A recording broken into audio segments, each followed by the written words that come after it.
fie de doamna Leahul! Plecăm de la școală! Ce mai bine să plecăm de la școală? Da! Și eu să mă duc la Claudiu. Uitați-l pe Teo! Și boxerii! Este cu noi! Adică o să filmăm în curând Fase la telefon! și o să facem mai multe. Cred că o să ne facem chichi-bichi. Să ceva, nu știu, ceva fain. Lume! Uitați-vă și la Teo! Teo Dima, uitați-vă la canalul lor! Da! Și să vă uitați și la videoclipurile lui. Și ale mele, normal.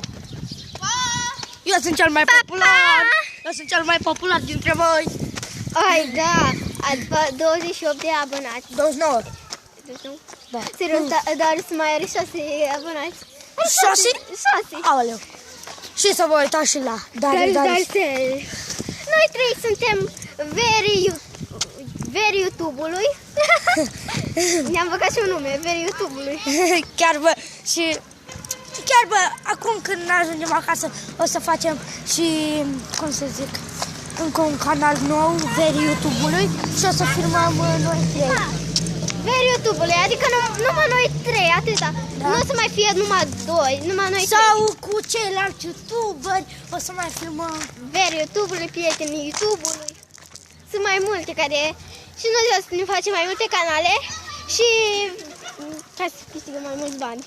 Normal, nu pentru bani. Pentru distracție. Distracție, așa mi-a place să filmez. Și îmi place că se uită lumea la mine, mă cunoaște, mă. Și în plus am văzut la televizor, la cântece populare. Așa. Da, știam văzut. Aveam o față, parcă zici că eram... Știi cum zice? Ba, știi cum a zis Alesia?